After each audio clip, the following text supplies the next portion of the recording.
तो दोस्तों हम जो कंप्यूटर की बात कर रहे थे, कंप्यूटर में मेमोरी बहुत इंपॉर्टेंट कॉन्सेप्ट है, बहुत इंपॉर्टेंट टॉपिक है और यहां से क्वेश्चन पूछ लिए जाते हैं। तो आज हम पूरी की पूरी कंप्यूटर की मेमोरीज के बारे में बात करने वाले हैं और इस वीडियो को आखिर तक देखना है क्योंकि आपके जो क्वेश्चन है कंप्यूटर से रिलेटेड यहां से पूछे जाएंगे। तो दोस्तों मैं भी इसको शेयर कर देना और चैनल सब्सक्राइब करना नहीं भूलना है। चलिए स्टार्ट करेंगे कंप्यूटर की मेमोरी के बारे में। मेमोरी हमने बात करी थी, एक कंप्यूटर के बेसिक हमने सारे के सारे कंपोनेंट्स पे बात करी थी एक वीडियो में, जिसमें हमने देखा था कि भाई एक कंप्यूटर है, इस कंप्यूटर में तीन चीजें होती हैं, एक कंट्रोल यूनिट होता है, एक अरिथमेटिक लॉजिक यूनिट होता है और एक मेमोरी यूनिट होता है। बाकी इसमें इनपुट और आउटपुट के साथ ये पूरा का पूरा कंप्यूटर बन जाता है। इसमें कनेक्शन होता है ना, ये कनेक्शन के साथ काम करते हैं और ऐसे आपका कंप्यूटर बन जाता है। अब कंप्यूटर में जो भी डेटा होता है, क्या होता है, डेटा जो होता है उस डेटा को स्टोर करने के लिए, किसके लिए, स्टोर करने के लिए, क्योंकि प्रोसेसिंग से पहले स्टोरेज जरूरी है, प्रोसेस तो करेंगे लेकिन उसके लिए डेटा को स्टोर करना पड़ेगा और स्टोर करने के लिए ये यूनिट इंपॉर्टेंट होती है, मेमोरी यूनिट।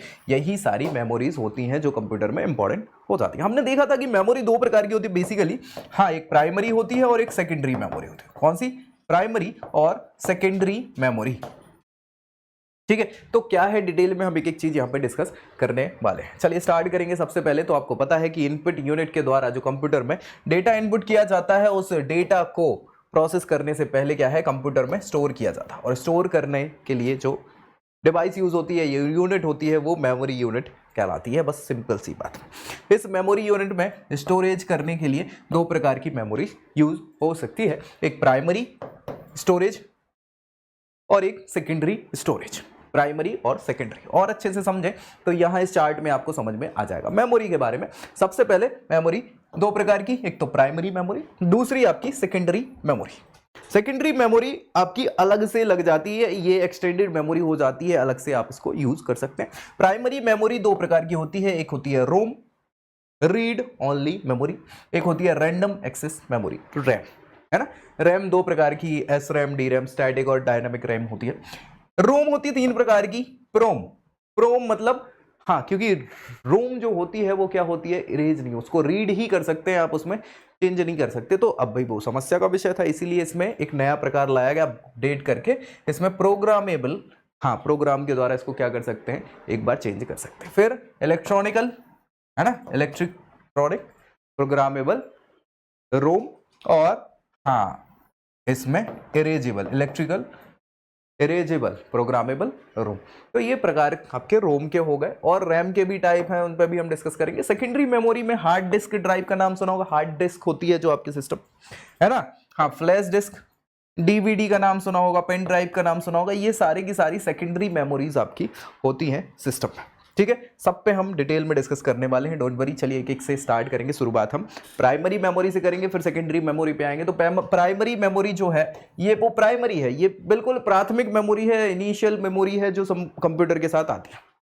ठीक है, इसमें चाहे आप डेटा, इंफॉर्मेशन, प्रोग्राम से रिलेटेड जो प्रोसेस करना है, उसमें जो स्टोरेज की जरूरत है उसका स्टोरेज यहां पे किया जाता है प्राथमिक मेमोरी में।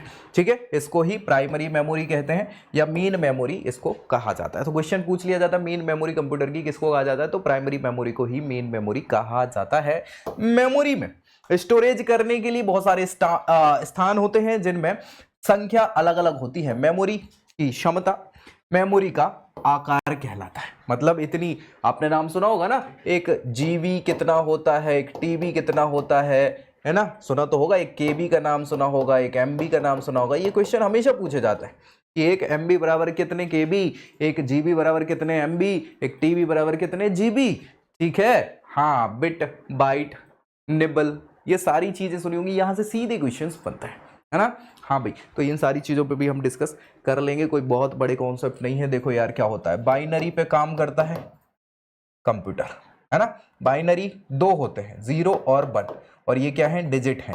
क्या है, डिजिट है। तो बाइनरी डिजिट को मिला के इसको बिट कहा जाता है, बिट, है ना। ये टी इसका ले लिया और बाई इसका ले लिया, इन दोनों को मिला के बिट कहा जाता है। एक बिट मतलब होता है 0 या 1, ये बिट है। ठीक है, एक ही। और फिर इसमें क्या होता है, 4 बिट को मिला के एक निबल हो जाता है। फिर 8 बिट को मिला के क्या हो जाता है, एक बाइट बनता है। क्या बनता है, बाइट बनता है। और बाइट के बाद फिर बस हाँ 1028 इतने बिट को मिला के क्या बनता है, या बाइट को मिला के किलो बाइट होता है, फिर 1028 किलो बाइट को मिला के मेगा बाइट होता है, मेगा के बाद फिर गीगा, गीगा के बाद टेरा, ऐसे बढ़ते चला जाता है कॉन्सेप्ट, और ये क्वेश्चन पूछा जाता है। ठीक है, चलिए तो पर्सनल कंप्यूटर की प्राइमरी मेमोरी मान लो अगर किसी की 1 MB है तो वो उसमें क्या कर सकता है, 1 MB तक का डेटा स्टोर कर सकता है। इतने कैरेक्टर, कितने J कैरेक्टर। ठीक, हाँ ये सिंपल सा है स्टोरेज कैपेबिलिटी के हिसाब से। हाँ मेमोरी दो प्रकार की होती है प्राइमरी मेमोरी भी, एक रीड ओनली और एक रैंडम एक्सेस, है ना, रैम और रोम। तो हम पहले यहाँ रैम की बात करने वाले हैं, रैंडम एक्सेस मेमोरी। इसको तुरंत आप एक्सेस कर सकते हैं रैंडमली। ठीक है, इसको रैम बोलते हैं या रैंडम एक्सेस मेमोरी, कई बार फुल फॉर्म पूछ लिया जाता है। ये अस्थायी मेमोरी होती है, ये स्थायी नहीं होती, ये परमानेंट नहीं है, ये टेम्परेरी मेमोरी कहलाती है, याद रखिएगा। और कई बार क्वेश्चन पूछ लिया जाता है कीबोर्ड वगैरह या किसी और इनपुट डिवाइस के द्वारा जब हम इनपुट प्रोवाइड करते हैं तो कुछ समय के लिए जरूरत के लिए डेटा स्टोरेज करने के लिए इसका उपयोग किया जाता है। सीपीयू के द्वारा आवश्यकता के अनुसार प्राप्त किए गए डेटा को क्या किया जाता है, यहाँ स्टोर करने का काम होता है। कंप्यूटर बंद हो जाने पर क्या है, जो भी इसमें हमने चीजें सेव करी हुई थी ये चली जाती है रैम में। ठीक है, याद रखिएगा, बहुत बढ़िया। तो रैम में स्टोर डाटा खत्म हो जाता है जैसे ही लाइट बंद हो जाए या कुछ हो जाए या कुछ सारी चीजें, कंप्यूटर बंद हुआ और डेटा बंद। तो बस ये वॉलेटाइल या अस्थायी मेमोरी भी इसको कहते हैं। इसको रैम को वॉलेटाइल या अस्थायी मेमोरी कहा जाता है। ये क्वेश्चन कई बार पूछ लिया जाता है। रैम की क्षमता और आकार अलग अलग प्रकार की होती है।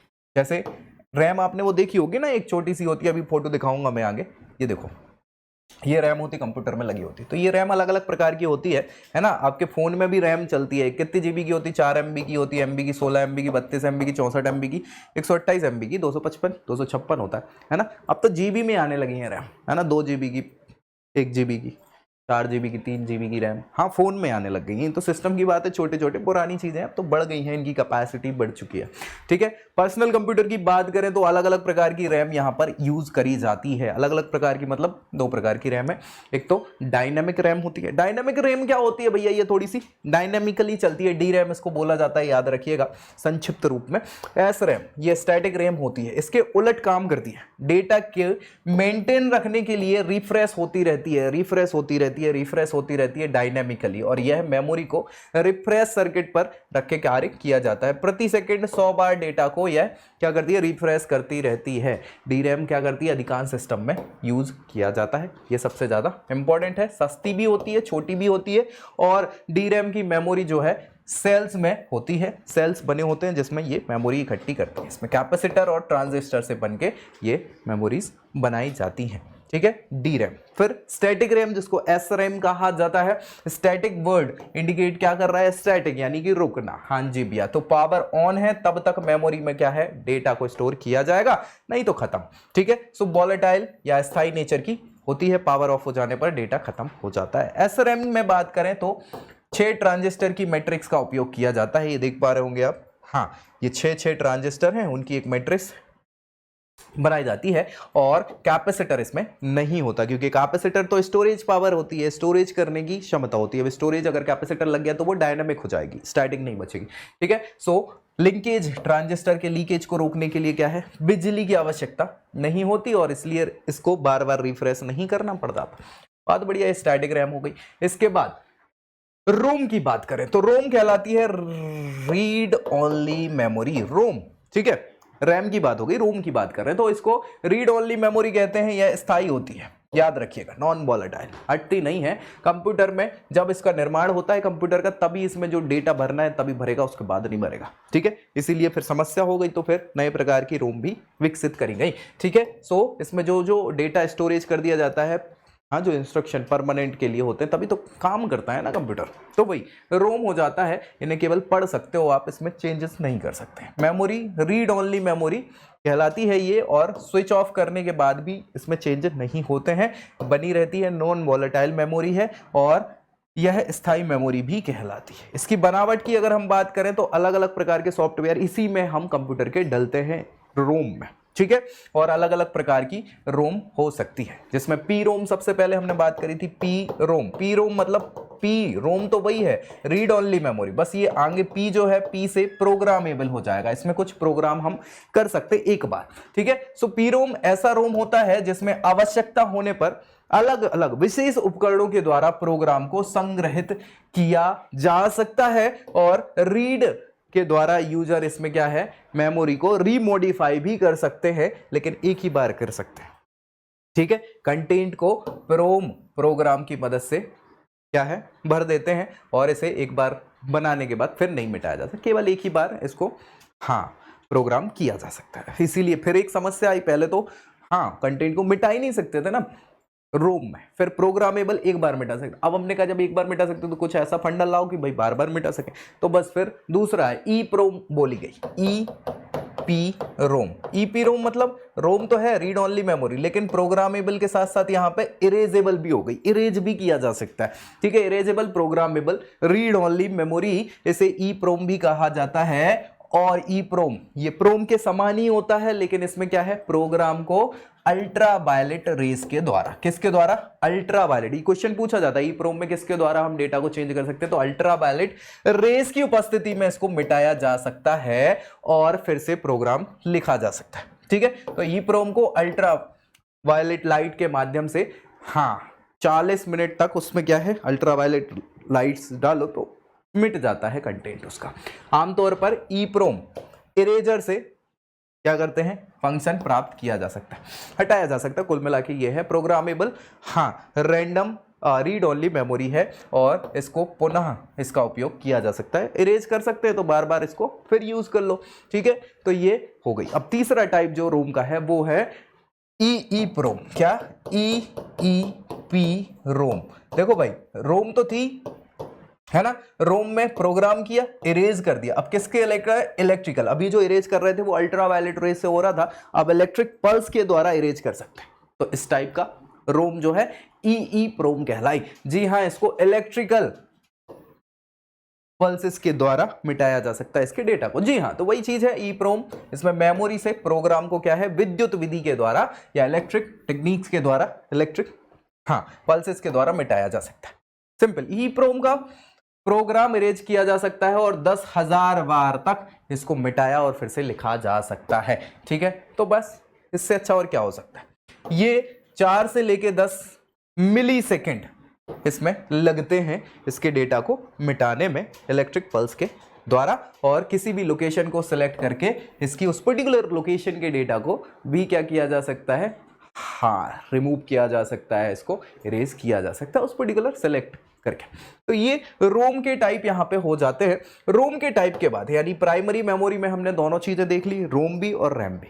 अब सेकेंडरी मेमोरी आती है, क्योंकि इसका यूज ज्यादा किया जा रहा है, चाहे वो हार्ड डिस्क की बात करें या पेन ड्राइव की बात कर ले, तो ऐसी चीज डीवीडी ईवीडी सीडी चलती थी पहले, अब तो नहीं चलती, लेकिन तो ये सेकेंडरी मेमोरी होती है जो बहुत बल्क में क्या करती है, इनकी स्टोरेज कैपेबिलिटी हो जाती है। तो चलिए सेकेंडरी स्टोरेज डिवाइस की बात करें। सेकेंडरी स्टोरेज डिवाइस कैसे हैं, such as USB, pen drive, floppy disk, compact disk, CD जिसको कहते हैं, डीवीडी, डिजिटल वीडियो डिस्क या डिजिटल वर्सेटाइल डिस्क भी बोलते हैं, ब्लू रे डिस्क हो गया, सॉलिड स्टेट ड्राइव, ये सारे के सारे सेकेंडरी, ये पूछा जाता है कौन से स्टोरेज डिवाइस कहलाते हैं, सेकेंडरी स्टोरेज डिवाइस ये कहलाते हैं।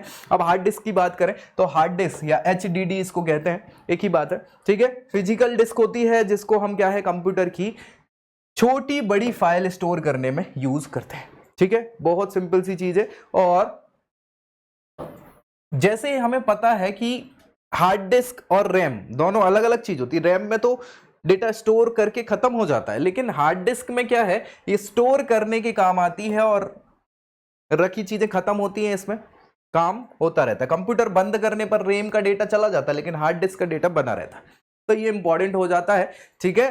भाई चलिए, ये देखा होगा हार्ड डिस्क इस टाइप की होती है, आपके सिस्टम में लगी होती है, वही सारी चीज़ें हैं इसमें, स्पिंडल डिस्क, सिप, फाइल एक्यूलेटर, ये सारी चीज़ें, पावर पोर्ट और डेटा केबल वगैरह, ये सारी आपने कभी लगाई होगी तो आपको समझ में आ जाएंगी सारी चीजें। हार्ड डिस्क के अंदर एक डिस्क जो है वो घूमती है, ये डिस्क है, ये जो घूमती रहती है स्पिंडल के साथ, और जितनी तेज घूमती है उतनी तेजी से यह डेटा को स्टोर या रीड कर सकती है, ठीक है। और स्पीड को हम आरपीएम में, रेवोल्यूशन पर मिनट, ये पूछ लिया जाता है कि हार्ड डिस्क के डेटा को किस मेजरमेंट, किस चीज में किया जाता है, तो आरपीएम में मापते हैं किसको, हार्ड डिस्क के डेटा को।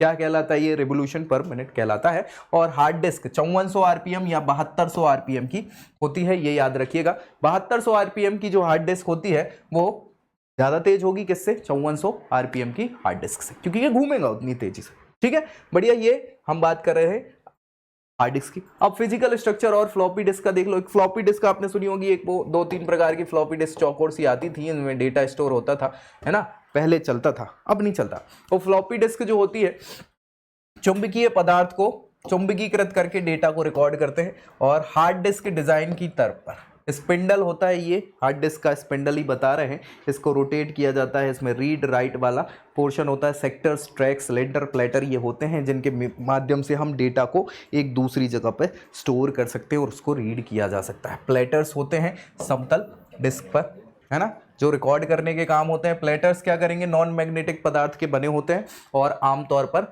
ये सीसा या एल्यूमिनियम के बनते हैं। ये क्वेश्चन पूछ लिया जाता है कि हार्ड डिस्क के प्लेटर किससे बने होते हैं, तो सीसा या एल्यूमिनियम के बने होते हैं और चुंबकीय पदार्थ की पतली परत उन पर लेपित होती है। पुराने डिस्क से आयरन ऑक्साइड होते हैं और आजकल के डिस्क में कोबाल्ट यूज किया जा रहा है, ठीक है।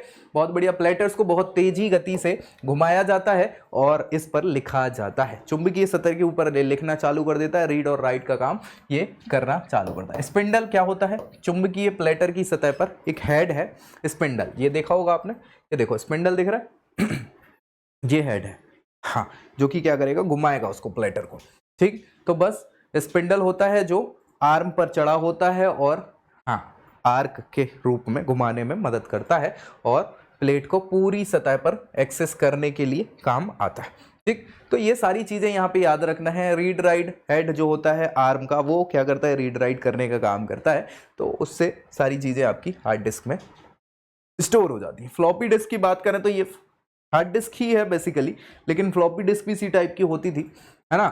आजकल की हार्ड डिस्क जो है वो बड़ी से बड़ी आने लगी है, स्टोरेज कैपेसिटी इनकी बढ़ने लग गई है, 160 GB, 750 GB, है ना। वैसे तो आजकल सच्चाई ये है कि अब टीवीज में हार्ड डिस्क आने लग गई हैं, ये तो अब जीबी की बात करना छोड़ सकते हैं हम, ठीक है। Physical structure of hard disk वगैरह, ठीक है। ट्रैक और सेक्टर्स होते हैं, ये मैं आपको बता दूं, ये हम फ्लॉपी की बात कर रहे हैं यहाँ पे। फ्लॉपी डिस्क हुआ करती थी, अब नहीं चलती, 2 टाइप की फ्लॉपी डिस्क हुआ करती थी, सेक्टर्स वगैरह उसमें होते थे। देखो प्लास्टिक की बनी होती थी, फेराइट की परत चढ़ी होती थी, ठीक है। हाँ, लचीले प्लास्टिक की ये बनी होती थी बिल्कुल शुरुआती समय में। इसमें केबीज में फाइल आती थी, केबीज स्टोरेज क्षमता होती थी इसकी, ठीक है। हाँ, ये याद रखिएगा, 64 शब्दों को स्टोर कर सकती थी। हाँ, ठीक। चलिए, तो अलग अलग टाइप की फ्लॉपी डिस्क होती है, एक मिनी फ्लॉपी डिस्क और एक मेगा फ्लॉपी डिस्क। 5 इंच का व्यास होता था इस फ्लॉपी डिस्क का और संग्रह करने की क्षमता इनकी 1.2 मेगाबाइट की हुआ करती थी, 1.2 MB की। ये क्वेश्चन पूछ लिया जाता है। दूसरी माइक्रो फ्लॉपी डिस्क होती थी, ये जो है मिनी जो फ्लॉपी है उससे अधिक ज़्यादा यूज करने वाले ये माइक्रो फ्लॉपी होती थी। क्यों होती थी? हाँ, क्योंकि इसका रख रखाव ईजी होता था, मजबूत भी होती थी, लचीले प्लास्टिक की बनी जो मिनी होती थी उससे अच्छा होता था। तो लोग बागों के पास थोड़ी समस्या ये होती है कि रख रखाव नहीं कर पाते, तो इसलिए माइक्रो फ्लॉपी डिस्क का यूज ज़्यादा हुआ करता था, याद रखिएगा, ठीक है।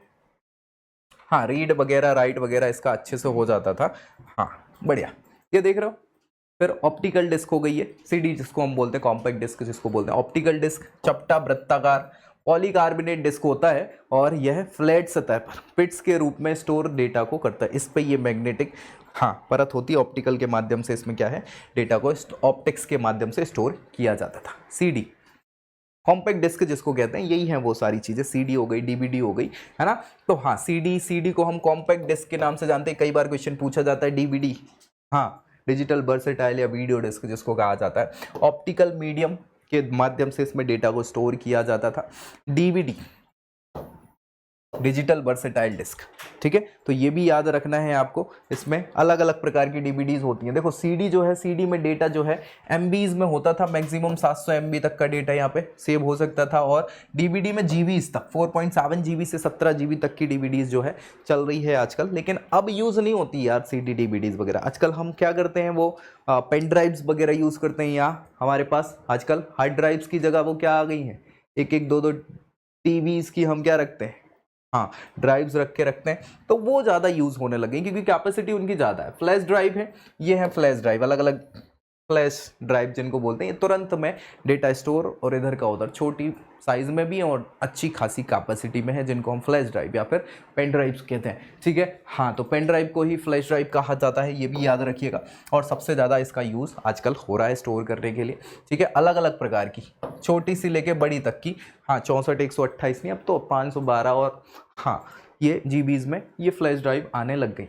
ये आकार में भी छोटी होती, कैपेसिटी ज़्यादा होती है, सारी चीज़ें फास्ट है इनकी टेक्निक्स। तो ये सारी की सारी आपकी क्या है, डिवाइसेस हैं। इसके अलावा कुछ और चीज़ें, मेमोरी कार्ड का नाम भी सुना होगा आपने, मल्टीमीडिया कार्ड भी इनको कहते हैं, एमएमसी, है ना। और मेमोरी कार्ड जिनको आम रूप में हम बोलते हैं। तो ये फ्लैश मेमोरी के कार्ड्स होते हैं और अलग अलग प्रकार के ये कार्ड्स हो सकते हैं। देखो इनको अगर देखना है तो इनका आकार 24 mm, 32 mm, 1.4 mm, मतलब एक तो लंबाई, चौड़ाई और जो ऊंचाई होती है ना, वो इनको मिला के क्या होता है, ये कार्ड बनता है, ठीक है। सो लंबाई चौड़ाई ऐसी होती है, 32 mm की लंबाई, 24 mm की चौड़ाई, और जो ऊंचाई, जो मोटाई है, वो मोटाई होती है 1.4 mm की, मल्टीमीडिया कार्ड्स की। और स्पेसिफाइड होते हैं ये स्ट्रक्चर में, और सभी डिवाइसेस में स्लॉट्स बने होते हैं जिन पे मोबाइल में आमतौर पे ये यूज़ किए जाते हैं, उस समय मेमोरीज़ के लिए किए जाते थे। अब तो इनमें इंटरनल मेमोरीज भी आने लग गई है,